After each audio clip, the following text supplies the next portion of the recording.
And welcome back everyone to the final match of the night, to the group stage of the LiuLi Cup 2024 Grand Finals, Group B. We already have our first player advancing on in Hero. Hero did make it through in first place out of this group, and now we are here to determine the final player to advance on.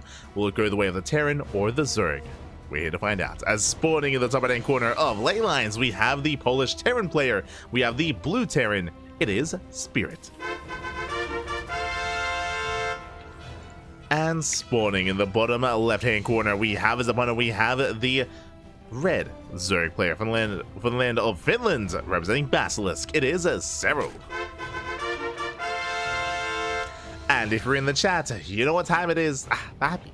For the final time tonight, it is Gamba time. Predictions are open. Place your bets on who you think will claim the series. Best of luck in the chats. Coming into this, Serral is the heavy favorite. That is true, but he was also the favorite player against Hero. We saw how that went. Spirit definitely has it in him to take it down to Serral. I do feel as we just as we just go CC first, this is the Spirit that we know and love. We saw this similarly in the previous game as well when Spirit did open Gasless. Here, CC before Rax. This is the greediest opener you can go for in this matchup. Welcome to ley lines. This is not a large map, by the way. It's a bit of a smaller map, but Serral isn't really one to open up with a pool first, isn't really one to open up aggressively. So Spirit, he will get away with this. Will get away with more economic start. If he was up against an earlier pull into Roach aggression, into a Roach rush, then Spirit would be in trouble. Against a player like Shin, against a player like Rogue, against a player like Dark, against some of the top Korean Zerg players, it can be considered to be crazy and unsafe to open up in such a manner. CC first into Rax, into a third CC, not just a third CC before Starport, that is a third CC before Factory. Again, it's almost like Spirit is playing on Radza Station. This is how you would play on Radza Station, for example. This is how you would play on Neo Violet Square. This is crazy, but if Spirit can get away with this, he will skyrocket ahead in the mid game and he will have a lead, and that's what you want against a player like Serral, against a player that you know is arguably or is the best Zerg player in the world, one of the best Zerg players in the world, period. Then you want a lead like this. So very much so cutting a lot of corners, and we'll see if Spirit can get away with it. This is crazy. Oh my god. The greed, Pappy, the greed. As Serral is coming in with the Overlord Scouts and will be denied by the Marine. Yeah, the Overlord is denied. Serral has no idea what's going on. Serral is in the dark. Let's go. Let us go. As we do see Serral getting his own third at a standard timing. Joining up, moving out with some Lings, trying to get a read on what's going on.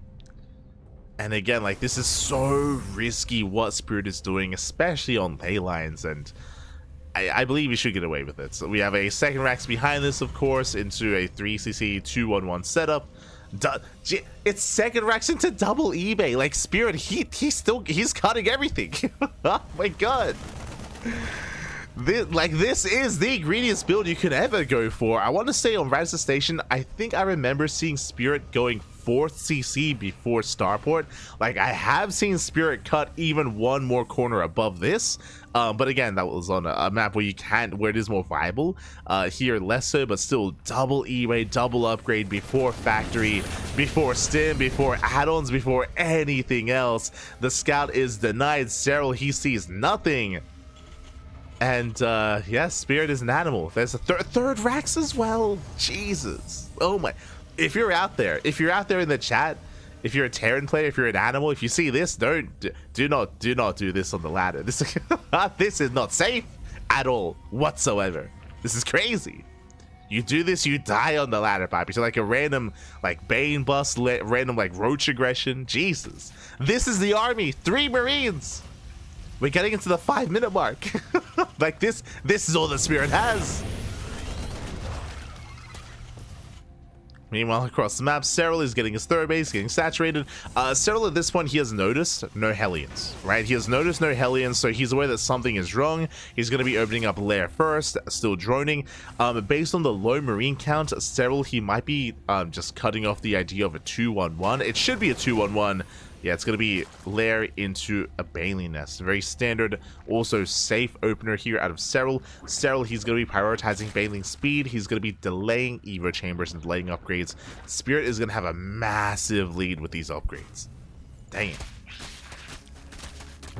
Damn. It's just crazy. It's crazy. It's crazy.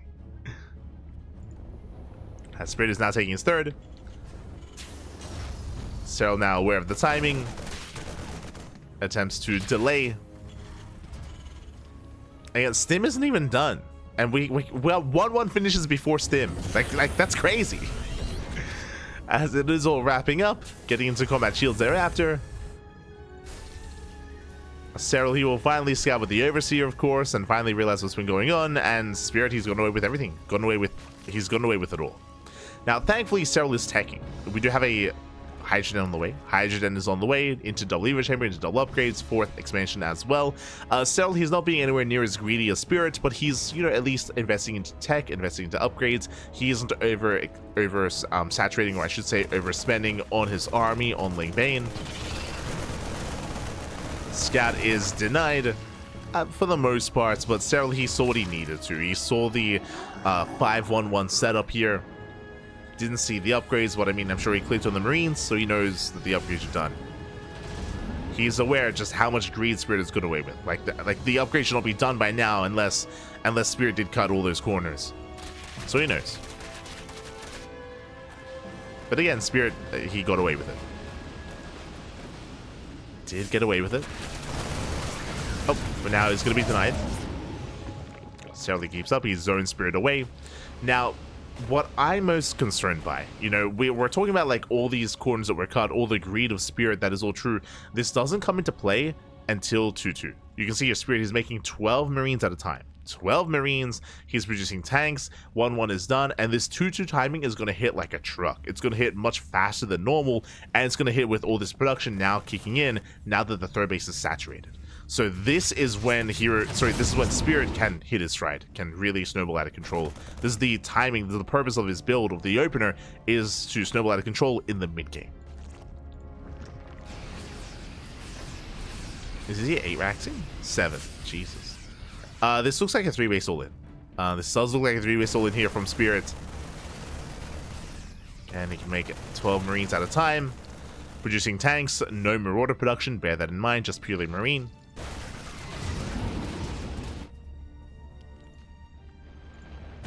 And 2-2 is about to finish. And here comes Spirit. Again, it's all been building up to this moment.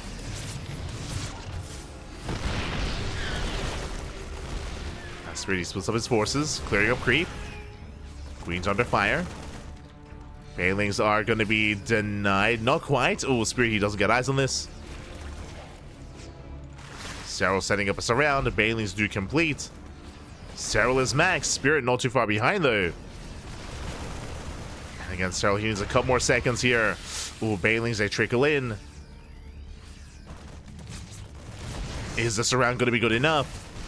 And here we go. Serral, he goes. Oh, not quite. Pulls back, bleeding out some lings. Serral looking to commit in, going for a massive counterattack instead. Which means Spirit can take the fight. He can move forward at the same time, does wall up.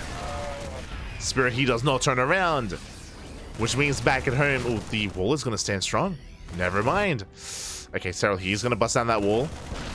Banelings, they crash in, they knock down the depots. Lings, they flood into the natural. And it's all or nothing for Spirit. He is all in. Spirit, he supply blocked. Supply block back at home. More depots on the way. Serral's going to try to break out. We'll get on top of the tanks. Comes in for the surround. And Serral looks like he will have enough. Takes down every single tank. Collapses on the army. Shuts down the bio. But Spirit, he has more on the way. He has more reinforcements on the way. The reinforcements were delayed because of the run by earlier. Otherwise, potentially, Serral would not have been able to take that fight. But Spirit, he's not done. He's not done. Tank will siege. Once again, Serral trying to catch reinforcements, going for the run by.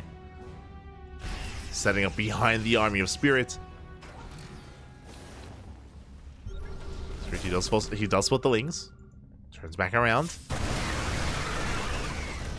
Yeah, without bailing, Serral he cannot engage. Ooh, as a lot of Lings go down.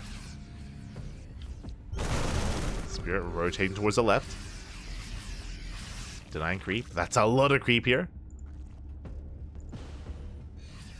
Going for a double drop. A +3 attack. Soon to finish. +3 defense is delayed. Spirit, he had the money for it. Never began it. So his upgrade advantage not as large as it otherwise could have been. 3-3 could have been finishing up by now. If only it wasn't for the round by. Speaking of, Serral once again setting up. Moving out on the right hand side. Ooh, catching a free tank. Very nicely done. Tank goes down. Spirit still moving out with that double drop. Tank is exposed. Tank goes down as well. Serral just picking Spirit apart, catching 2 tanks. And suddenly what should have been a 3 tank push is down to 1. 1 tank left. Serral once again collapsing in the army. Shaving off some Marines. Setting up for a flank. Double drop here into the mineral line. Drones are going down, but Serral can't respond. Nobody will lose the base. The hatchery goes down. Massive pickup. Spirit threatening a dive into the main. Both armies are maxed. Again, +3 is good. 3-3 would be better. +3 defense over halfway done. Needs a little bit more time, but 2-2 also about to finish here for Serral. And the tank is exposed again. It's only 1 tank. Spirit, he's going to be forced back. The spread is decent, but oh, Bailey's ain't connect. They shut down the tank. And Spirit is being forced all the way back home. Double drop gets cleaned up as well. Serral, he defends, he attacks. And Spirit, he's running out of steam. Remember, this was a 3-base all-in the entire time. He has been all in. And he barely does not have enough. I mean, Spirit, he had potential. He had a lot of potential here. I want to say the MVP of this defense for Serral was the run-bys, the counterattacks. Delaying reinforcements, crippling some of the economy, supply blocking Spirit. If it wasn't for the run-bys, then we could have seen a very different outcome. As Serral collapses on the tank, takes down the tank, Bailey's a connect, GG gets called, and Serral he holds. He takes game number 1. Whew. GG. GG, well played. A crazy game 1. Again, Spirit, he got away with so much greed at the start of the game, opening up with a very fast natural into an even faster 3rd base, into double E base, into that 2-2 3-base all-in, which did hit quite hard. But again, Serral did a great job at just buying time, slowing down the push, delaying reinforcements, supply blocking his opponent, hindering the economy, and throwing a wrench in the works as well. Because of all that aggression as well, we saw that Spirit, he forgot +2. He forgot +3 armor, is what I meant to say. Did forget +3. As a result, it was, I mean, barely came into play, barely was a factor in that game towards the end. And with that, GG. GG, well played. Serral takes the lead, and now we're getting into game number 2. And game 2 is going to be, on a much larger map. Game 2 is going to be on Abyssal Reef. Oh boy. Okay, so we've spoken about Abyssal Reef before. It is a very large map, very macro-oriented. The last time we casted a TVZ on this map, we did see mech, and we have seen Spirit embrace mech before. So if he were to play mech, this would be the map to do it on. Not saying he has to, but it is an option on Abyssal Reef. So he could mech it up. We'll see. Otherwise, he could, of course, just embrace bio and get into a longer game state. I don't expect another 3-base all-in. After seeing the initial 3-base all-in last game, I don't expect to see that here. Especially not on Abyssal Reef, where the map is kind of working against you for being aggressive in such a way. And here we go. Spawning in the bottom right-hand corner of Abyssal Reef, we have the Polish Terran player, the Blue Terran, down in the series. We'll see if he can bounce back. It is Spirit. And spawning in the top left-hand corner, we have his opponent. We have the Finnish Zerg player, the Red Zerg, representing Basilisk, leading the series 1-0. It is Serral.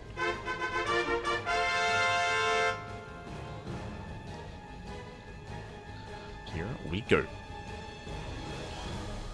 As I wouldn't be surprised if Spirit, never mind, I was going to say I wouldn't be surprised if he goes for a CC first once again. It is going to be a Rax initially here from Spirit, so not cutting as many corners as he did in the previous game.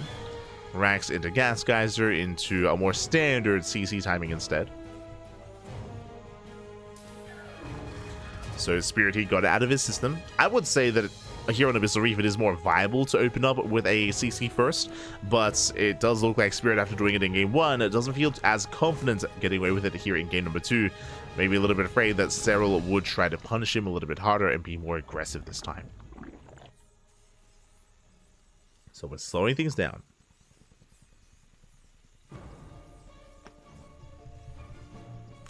Gonna be slowing things down instead.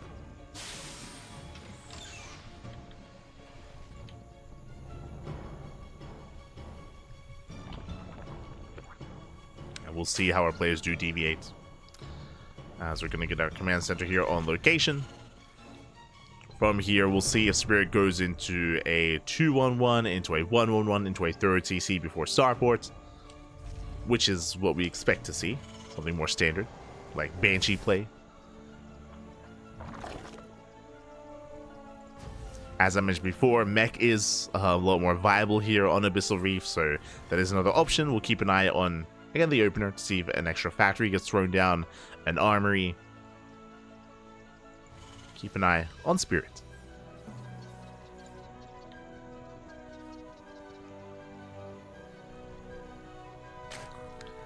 As the Reaper does dip in. Dancing with the Lings.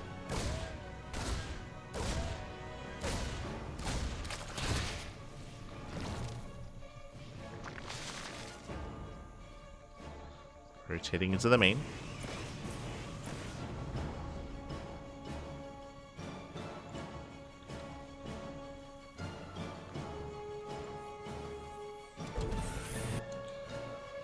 And we're just waiting for that follow-up here. Okay, you have my attention. Spirit going for a 1-1-1 on Abyssal Reef. This I was not really expecting.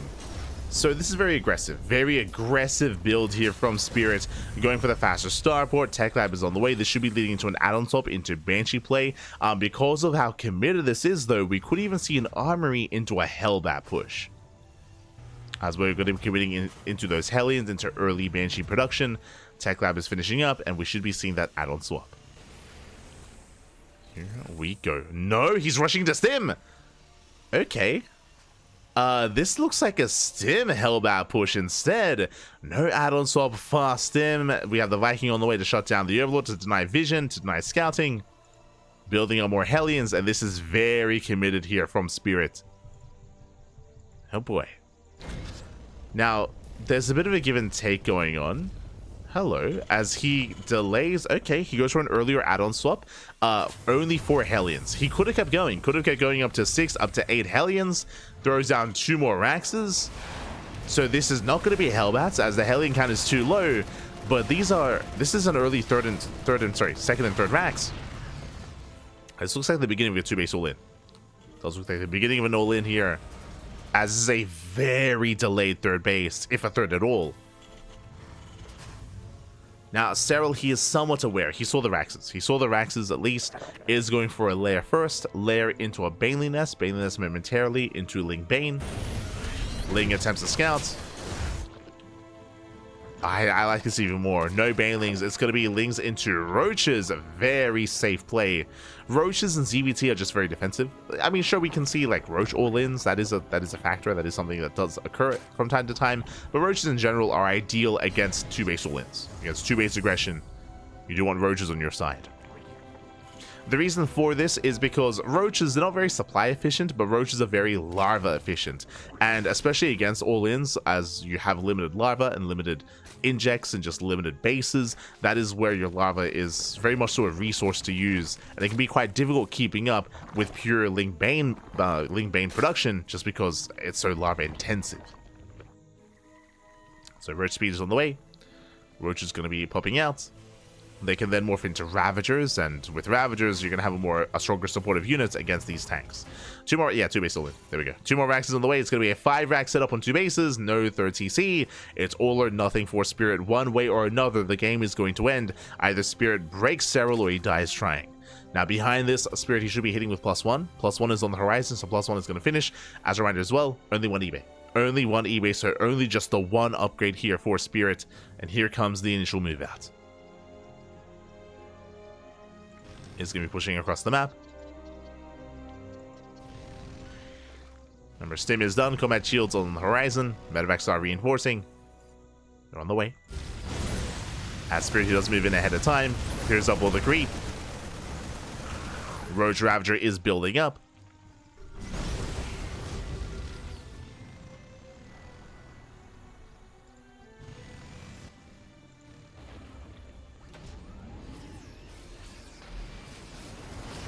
And Spirit, he is getting within range of the mineral line. Again, the tank, you can get in position here within range of the mineral line itself from across the ravine. Serral catching reinforcements. Oh, doesn't quite get the tank. I love that the Hellions were left behind to help escort the tank. Do love to see it. Spirit, he fully walls up. He's pushing in. Does move in. He saw this 3-tank setup. The Vials! Ooh, gets the tank. 1 tank goes down. Nicely done. Again, the power of the Ravagers. As Roach Ravager has been building up. And can he get on top of another one of those tanks? Yeah, he does hit the low ground as well. Spirit, the concave is brutal. And Serral, he will just shut down the all-in. Shuts down 1 tank, 2 tanks, all 3 tanks as well. And there's almost nothing left. Against Serral, he played it out very safe. Didn't overdrone, he got up to 3-base saturation, did not saturate the 4th, just for larva, just for roaches and ravagers. And with that, he shuts down the all-in. And Spirit, he's in trouble. He's in a lot of trouble back at home. It's set up out on the map. Nice tank volleys. Tank volleys do go up. We have Burrow on the way into, I would imagine, Tunneling Claws. Serral taking into the Infestation Bits, into the Bailey Nest, into Ling Bane, Roach Ravager.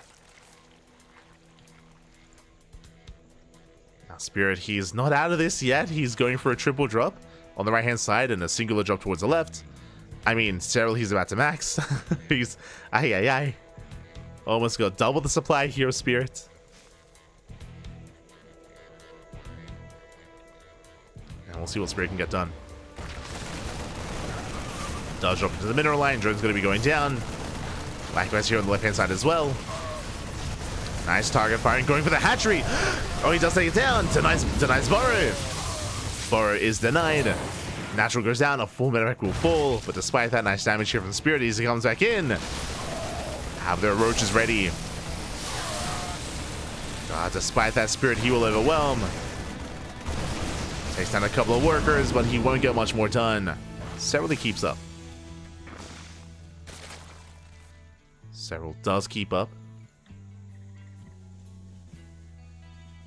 Spirit's drop play continues. The problem, though, is that Serral's soon going to counterattack. Serral, he's just waiting for 2-2. 2-2 is on the way. Bailey's speed is on the way as well. Once they wrap up, then Serral can push. Until then, Serral is stuck at home. Serral, he is stuck defending. Spirit working up with another tank army. And supply-wise, I mean, Spirit, he has a comparable army to Serral. It's comparable. Bearing in mind that Serral's army supply is inefficient. Diving on the tanks, the Lings, they get through. And they barely do not get the tanks. Oh my god, Spirit, he takes the fight. The tanks, they hold their ground. Lings do fall. Serral has to calm down, has to back off, has to wait for reinforcements. Jeez, the tanks are so low. The Wiles, he gets 1. 1 tank goes down. Bailing speed has completed. Wiles, they come in from the flank and they take down another tank. There's only 2 tanks left. Baileys, they crash in. Ooh, massive connections. And GG gets called. Serral, he holds, he defends. And Serral will take the series at 2-0, advancing on to the playoffs. GG. GG, well played, Serral. He will claim the series 2-0. My condolences, Spirit, but he had some wild builds here in this series. GG, well played, Spirit. He played well. And again, even game one was close. Was very close. Shout in the chat. See, had to run off. How on earth did Serral win the first game? In game one, Serral, he did a great job at supply blocking Spirit, at catching reinforcements, delaying the reinforcements as well, and delaying the all-in. As Spirit, he did build up towards a big 3-base all-in. It was a terrifying all-in out of Spirit, but Serral did disrupt him, did slow him down enough to build up, to buy time, to survive. It was crazy. I feel like game one was the highlight of the series for sure. Here, game two, it was also crazy to see Spirit go for a 2-base all-in. 2-base all-ins in ZvT are not very common. As you can imagine, they're not very common in this matchup, and they're very difficult to pull off as a result, especially on Abyssal Reef as well. I do think that Spirit, he was hoping to surprise Serral. He was hoping to catch him off guard. As you mentioned, once Serral realized something was wrong, once he saw extra Raxes, he did throw down the Roach Warren. And I do really like the Roach defense from Serral. Trying to play Ling Bane against the 2-base all-in can be very difficult to pull that off. But once Serral realized something was a little bit off, he did throw down the Roach Warren, and he had plenty of Roach Ravager to deal with the all-in itself.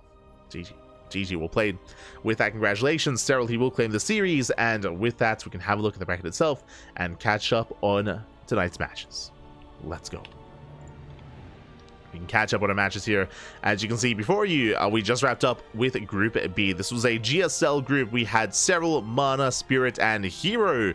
And against all odds, Hero did come out in first place. Congratulations. Hero was our first player through to the playoffs, and Serral was the second. A shout out to Spirit, of course, for some amazing matches as well.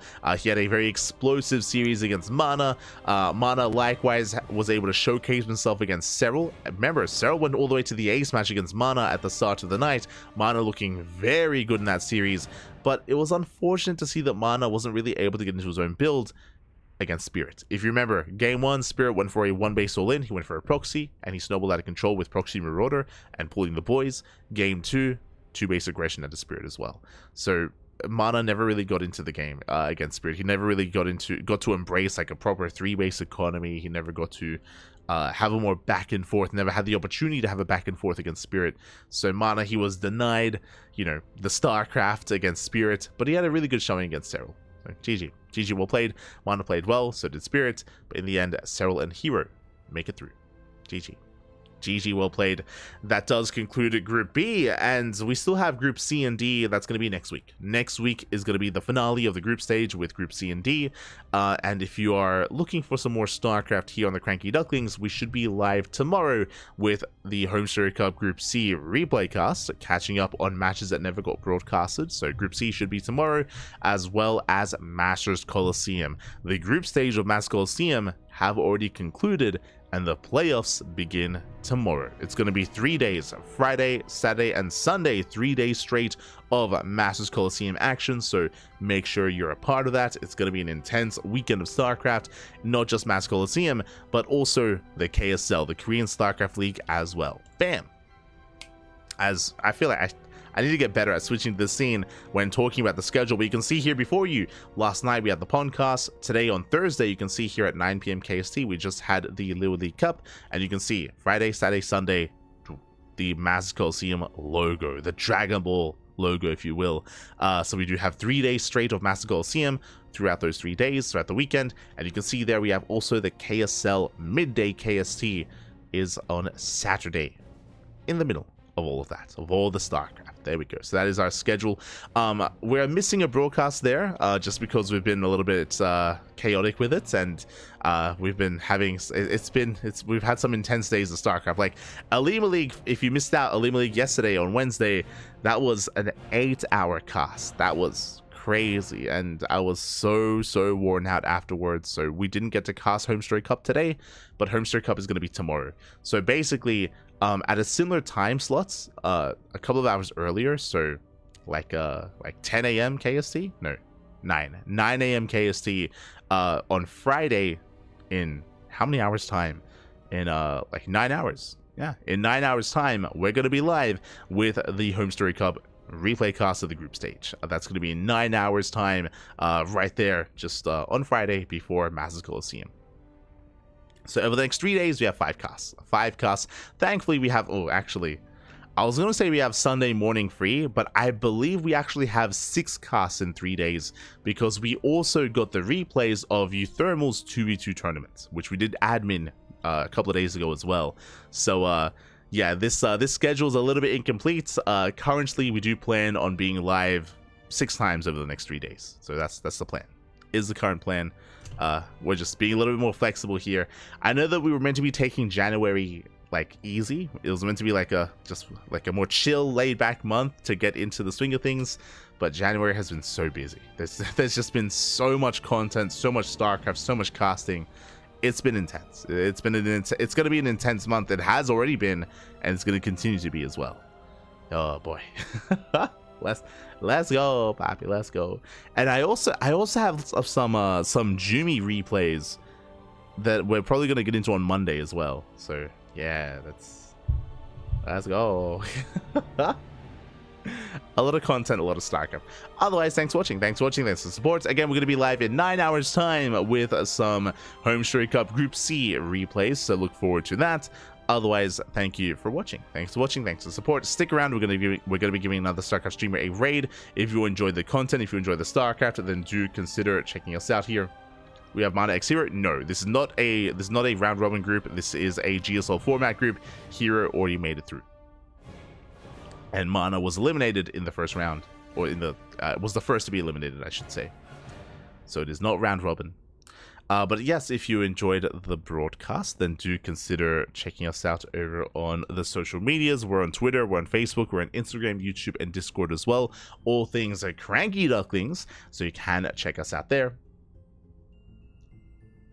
It's a good joke with the Jan free time. True. But you can follow us. We are streaming on Twitch. We're streaming on YouTube as well. We're also live on TikTok, on Facebook, on Kick. So we're live on all the platforms. You can follow us. We post whenever we do broadcast, and likewise VODs are uploaded to YouTube on a daily basis. Plenty of VODs on YouTube, and if you want to support us, you can do so via Patreon. You can see the Patreon goal underneath the schedule there. We currently do earn 333 USD a month, and the next goal is at 400. All the money goes towards our tournaments. All the money goes towards players through of course the tournaments like Sparkling Tuna Cup, Masters 1 Open, and Sea Duckling Open as well. So all things go towards the players, goes towards the StarCraft, and I believe our next goal is to boost the prize pool to be able to pay out top 4. Right now our tournaments are very top heavy. Right now our tournaments only pay out top 2. We would love to pay out top 4. That's how my finalists. Again, that is all done via Patreon. Otherwise, thanks for watching. We'll see you guys in 9 hours time for some more StarCraft. Otherwise, we'll see you guys next time. Until then, hasta luego. Ciao, papi, ciao. Hasta luego.